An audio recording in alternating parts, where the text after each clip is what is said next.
There's a formula to it. A very simple formula.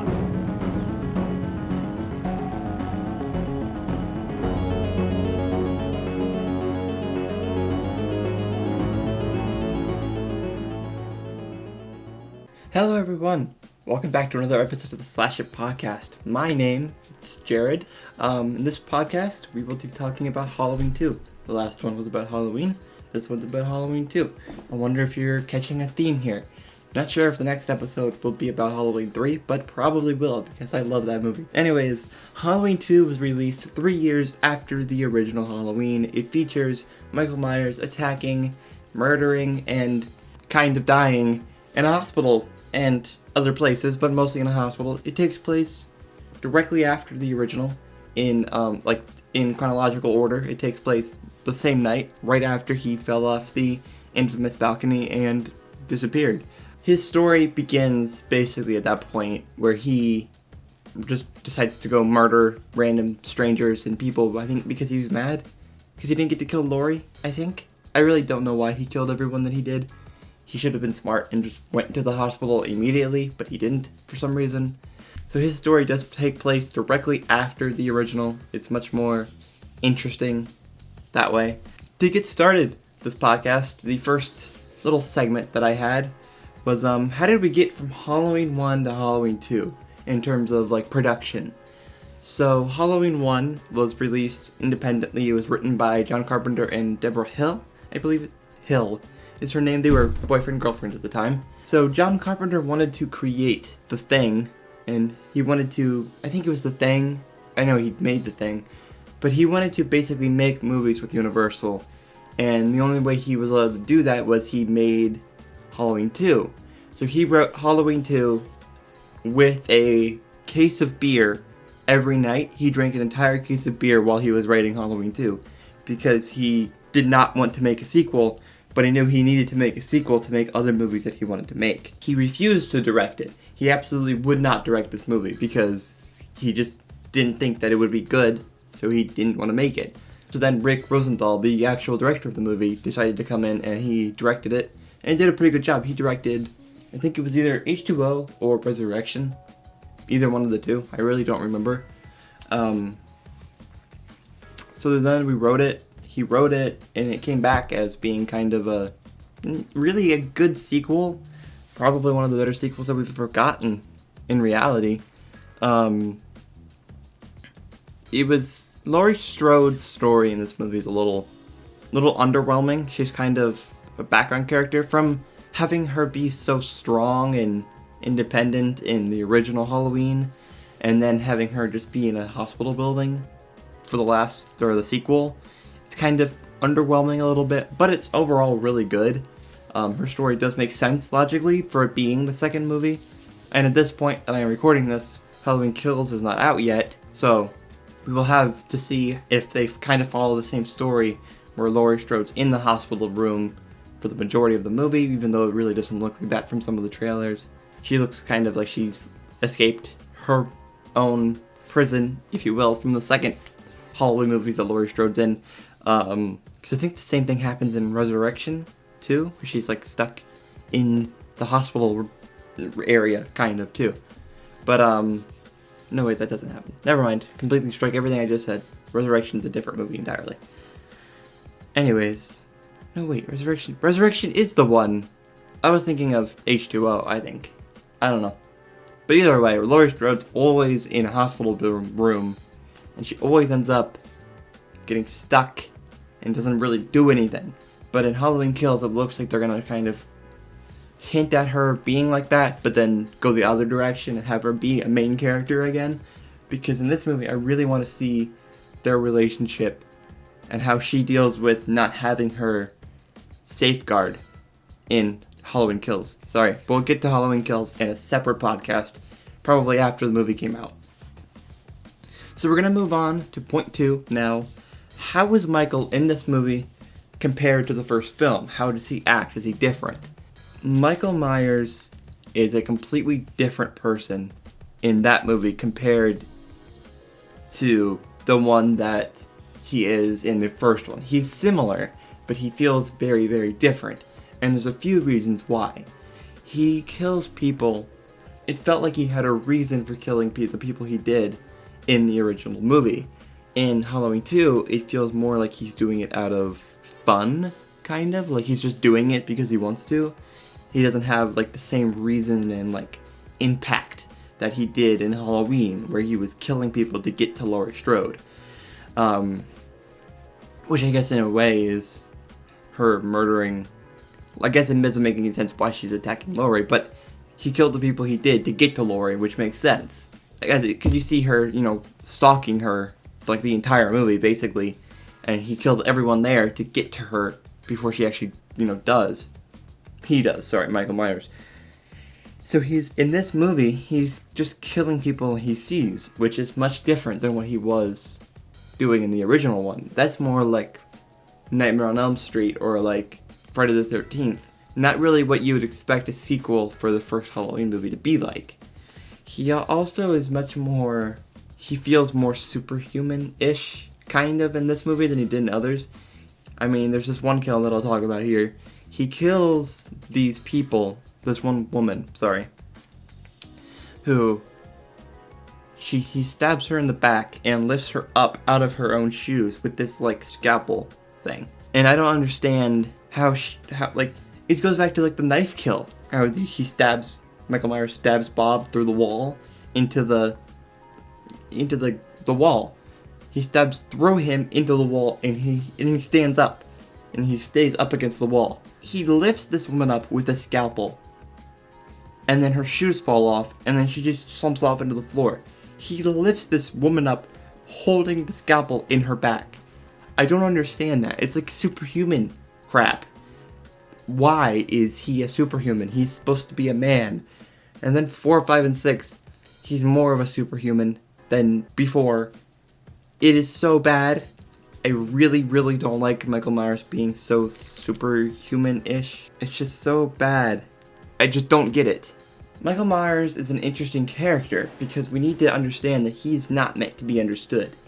Michael Myers is intended to be confusing and misunderstood.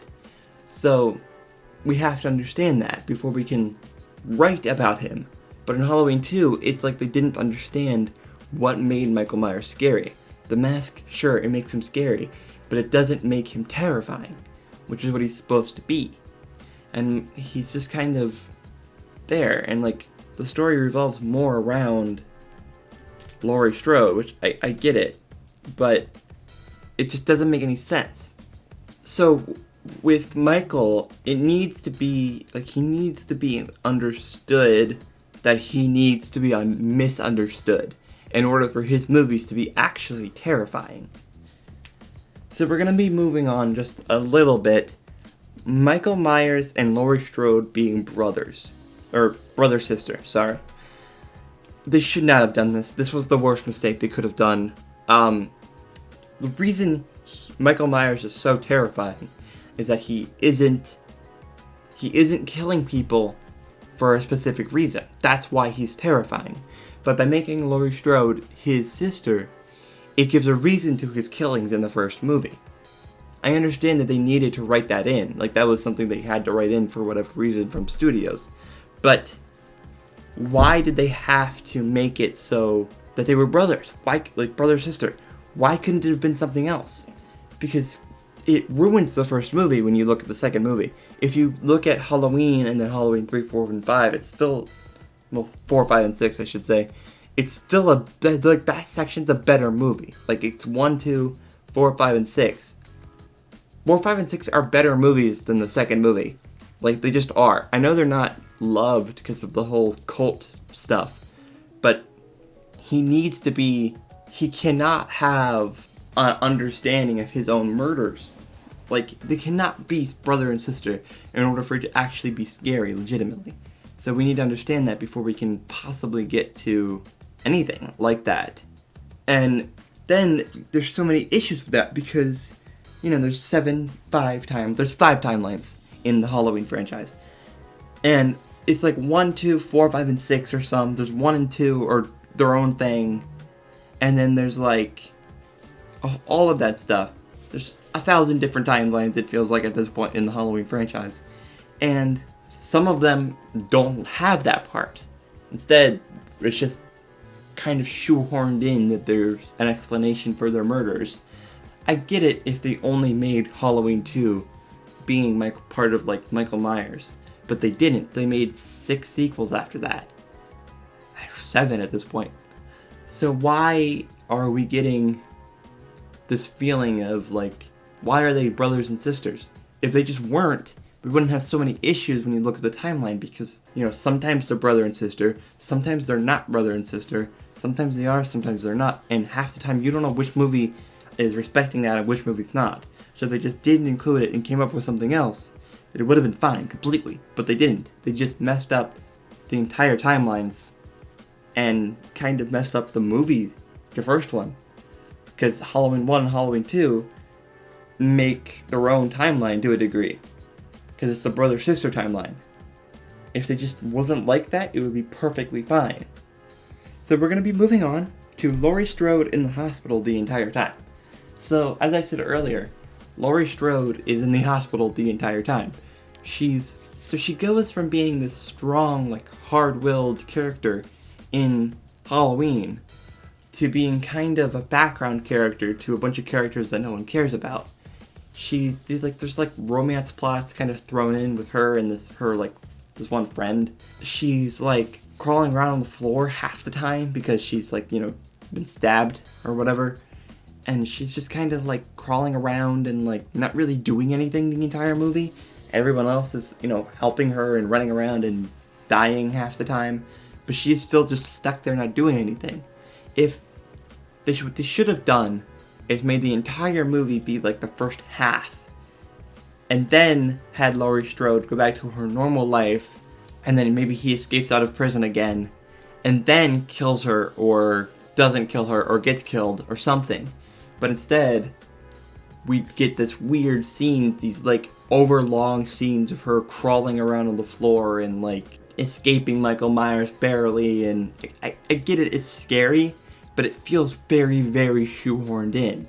Like, we just get these weird feelings of, like, stupidity, kind of, where she's just not really what the character that we knew of in the first movie. She's someone different, and I really don't like where her character went in terms of development, I guess. She's left, final girl status. She's really the OG final girl, but yet we have her kind of not being the final girl. It's like if one of the final girls from Friday the 13th was in the next movie, but yet she was in the hospital, and the entire movie took place in the hospital, and Jason Voorhees just is walking around a hospital stabbing people. That was really not that interesting. Like, that would be very, very boring. But instead we got Halloween 2. Don't get me wrong about all of these hatreds with Halloween 2. I really do like the movie. It's not bad. It's really not that bad. Like, there's worse Halloween movies that I'm not going to say yet. You can know my opinions as we get to them. But the first Halloween sequel, Halloween 2, is really, really not that bad. It's just, I have issues with how they developed Laurie Strode's character in this series and then kind of threw her to the wayside later on in 4, 5, and 6. I know Jamie Lee Curtis didn't want to be in these Halloween movies, but her character just kind of feels like they just forgot about her instead of trying to give her like an actual reason for not being in them. So we're going to be talking about the kills here for a little bit. The kills in this movie are more graphic than the original. I would not say that they're better. They're just more graphic.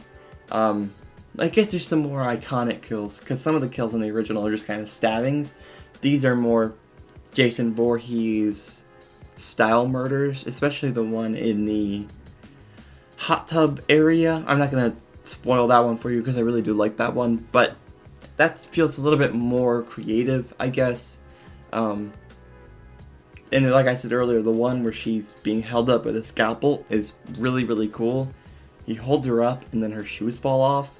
That's really cool. Like, I really do like that, that part of this movie.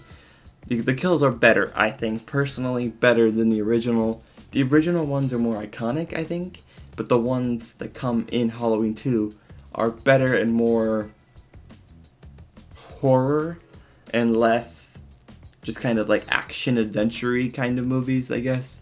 Like, the original Halloween feels like an action adventure movie about... Now, don't get me wrong, it feels... If I was alive in, 1978 and old enough to go watch this movie, I would probably understand that this is like the scariest movie of all time. But to me, watching back, having seen and grew up in a different period in horror, it's not that scary. So the kills in the movie aren't scary. They're not cool, they're not interesting, they're just murders. So I'm not terrified by it, so I'm looking at the murders as something that's important. The kills are important, but there's nothing super special. They're just kind of iconic now, if that makes sense. Like, if Halloween wasn't a movie that got popular because of Michael Myers and when it came out, we wouldn't be thinking about this movie anymore. It'd be something that we would just completely forget about and not talk about anymore, which really, really sucks because the Halloween franchise is really, really good. It's just not something that we would communicate and talk about anymore, which really, really sucks. So now we're going to be moving on to what is the ending of this movie and this timeline, the Halloween 1 and 2 timeline. I'm just going to be talking about what happened to the end of between Halloween 1 and Halloween 2, because the endings after that point are a little complicated, and I want to just make sure that the ending of this movie is a different timeline than the rest, so you all understand completely what I'm talking about here. So, the ending of this timeline, spoilers for the end of Halloween 2, so basically we end up with Michael Myers being shot a bunch of times, and Dr. Loomis ends up actually dying, I believe, at the end of this movie, so they're in it's like a gas room, and Michael Myers is like attacking him. He gets his eyes shot out so he can't see. And then Laurie Strode leaves the room. Dr. Loomis stays in. He shoots the combustible like gas can. It explodes, catches on fire. Michael Myers walks out of the room, catching on fire. Therefore, that is the end of Michael Myers in this timeline. He's actually dead at the end of Halloween 2. Halloween 4, 5, and 6 kind of represent the other timeline. That's 1, 2, 4, 5, and 6. So where he didn't actually die, Halloween 1 and 2, he actually does die. That is the canon ending in those two movies, is he is dead at the end of Halloween 2.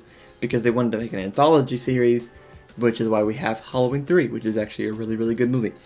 But that's not a always well thought out, that's not what everyone thinks about that movie. But it's really good. I understand being a little disappointed about not having Michael in the third movie, but looking back at it, it's a really good movie. So, the question that a lot of people are going to be asking here is it a better movie than the original? No, it's not really a better movie. It feels like it feels the same. Like, the levels of the movie, like, quality of the movie, is the same whichever side you're looking at. Halloween and Halloween 2 are basically the same quality. I think I like Halloween 2 better, but I understand that Halloween 2 is actually the better movie. Like, not Halloween 2. The original Halloween is a better movie than Halloween 2. Halloween 2, I just like a little better because I've seen Halloween so many times that it's nice to see, like, the ending, I guess, because it's kind of what Halloween 2 is supposed to be. It's supposed to be the ending of Halloween. It's supposed to end these movies, it's supposed to end Michael Myers. But, obviously that didn't happen. But that's what Halloween 2 is supposed to be. So we end up getting this weird, like, half ending in Halloween, and then getting an actual good ending for Michael Myers in Halloween 2. So I like Halloween 2 better. I think Halloween is the better overall movie. So we get this other question. I get this other question when I think about these movies. How did they handle... So we get this question a lot when we're talking about Halloween 2, especially. How did they handle making the movie the same day?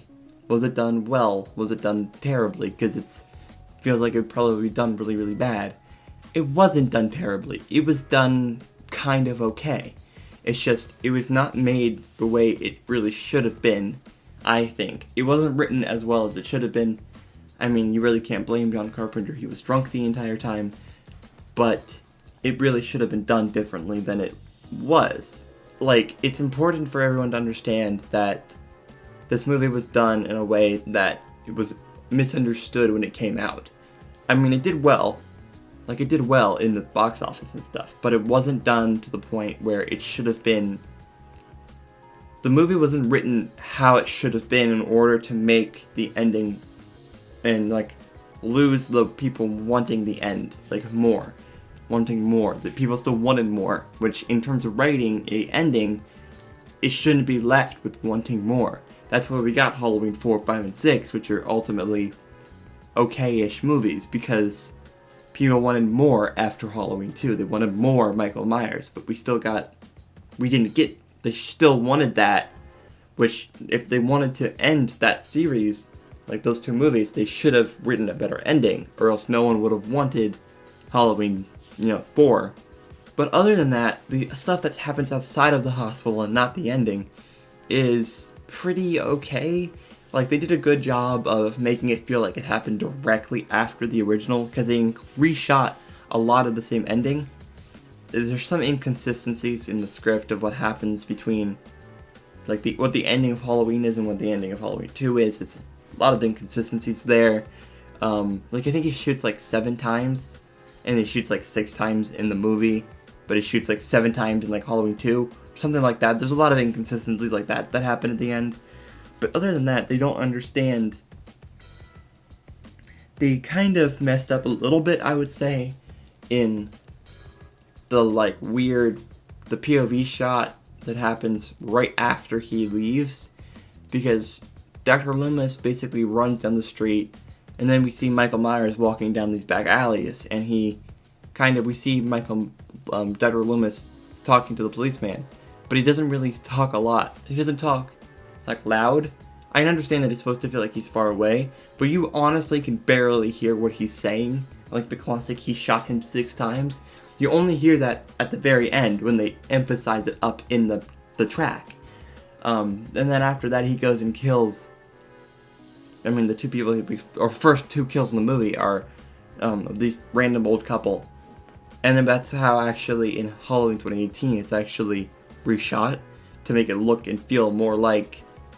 It's kind of reshot. It's not fully reshot, like the same exact way. There's that long shot in Halloween 2018. And in that shot, we actually get a kind of redone version of these 2 characters, and they get murdered as well. Off screen, half of them, but we see their bodies. So if you like gore and stuff, we do see their bodies. But in Halloween 2, it's a well done movie in terms of how they wrote the same day issues. But if they had just done a better job of writing it so it didn't feel so fake and kind of shoehorned in that it was the same day, because it does feel a little bit like that if you're really paying attention to the logistics of how everything is supposed to be working. Like, everything happens in the same night, which is just not how time would work in these situations. I mean, the man's walking. How does he get to the hospital in time for it to still be nighttime? That's just not how it would work. So, in order to understand that, we have to understand that it's an okay movie when you watch it and you're not thinking about it. If you think too much, you can understand that there are some faults and some inconsistencies that don't really make it perfect. Overall, it's a really good movie. It's just not what you would want it to be. So there's the other timelines, which I'm going to talk a little bit about the other timelines before we end this podcast. So podcasts are Halloween, the first one, Halloween 2. Then there's Halloween 2, cuts out Michael Myers dying. I think, or actually it does include Michael Myers dying, because there's 4, which is about Jamie Lloyd? I think her name's Jamie Lloyd. And then there's 5 and 6, which are all part of that, but Michael Myers is like trying to kill Jamie Lloyd, and Jamie Lloyd is Jamie Lee Curtis's, Laurie Strode's daughter. And it's really confusing. Also, it's so unoriginal. The name Jamie Lloyd is the name for the kid of Jamie Lee Curtis's character in the original. They just named her Jamie. I really don't know why they did that unless it was specifically done like that. So it's 1, 2, 4, 5, and 6 are timelines with the Cult of Thorn, which I'm not going to talk about the cult right now because there's a lot to unpack in that whole thing. But that's that timeline. And then there's another timeline. It's Halloween, H2O, and then Resurrection. And then there's the remakes, which is Halloween and Halloween 2, but their own movies. They're not related to any of the other movies. It's just by themselves. And then we get the reinvention timeline, as Jason Blum calls it. It's Halloween, and then Halloween 2018. That's the movies directly related back to the original, which is funny because Scream, the new one, is doing the same thing and calling itself Scream. Then it's actually called Texas Chainsaw Massacre, is doing the same thing. It's about an old Leatherface, which I think would be kind of cool.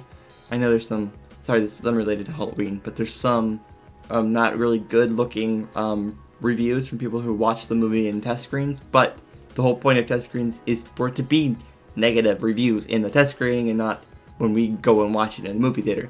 So if it's bad, we'll understand that, but hopefully they'll be able to change it before it gets to that point in the process. I hope they're able to go and change it and fix what a lot of people had issues with, which I didn't look at the plot synopsis that people were able to get from the leaks from about the plot reviews, about the test screening, because I don't like looking at leaks. People want to release their stuff when they want to release their stuff. Don't be a jerk and leak plots, and don't leak stuff that people aren't ready to release yet. I've always had that thought, but it's done to the point. So Halloween, and then Halloween 2018, and then it'll be Halloween Kills, and then Halloween Ends. And I think these are going to probably be the trilogy of movies that are the best sequels we've gotten for Halloween. I'm going to be interested to see if they're going to make more Halloween movies with Michael Myers, or if they're going to make their own anthology series, which would be kind of cool, with the Halloween name, which I would find very, very interesting, and I would love to see those kind of movies. So yeah, that's the end of this podcast. If you enjoyed, please follow me on @slashithorror. My Instagram is also @slashithorror. Twitch, if you want to watch me Twitch stream at some point, it is also @slashithorror. Go look at our website. It's really cool. I post stuff there all the time, whenever I can. So yeah, I really do hope you enjoyed. Make sure you like the video, or like wherever you're watching this, give us a review. So yeah, thank you for everything. Like I say in every video I make and have made for the last 2 years, whatever it's been since I started making videos on this channel, remember, treat every day like it's Halloween.